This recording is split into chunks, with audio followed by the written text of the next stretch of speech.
Le futur dépôt de bus Tisséo à Colomiers fait débat.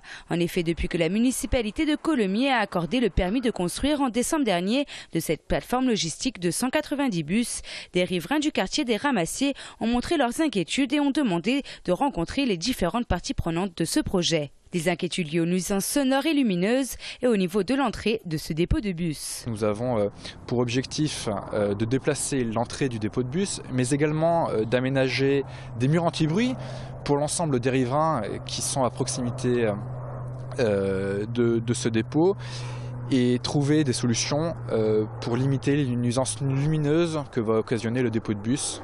Des études ont donc été faites au niveau sonore et sur les 5 hectares de terrain, 100 mètres de murs anti-bruit de 3 mètres de hauteur seront aménagés pour les maisons les plus proches.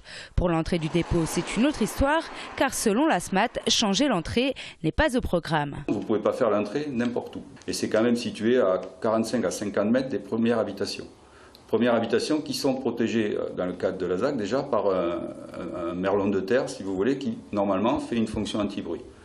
Ce qu'il a été dit à la réunion de l'autre soir, c'est qu'on allait regarder si ce merlon de terre, et en tout cas ses protections, étaient suffisantes. Réglementairement, elles le sont, puisque l'étude de bruit le montre, mais si elles n'avaient pas besoin, tout de même, si vous voulez, d'être renforcées. Et ça, c'est à l'étude aujourd'hui. Des comités auront lieu une fois par mois entre les habitants et la SMAT. L'objectif est donc de trouver des compromis acceptables par tous avant l'ouverture du dépôt en fin 2014.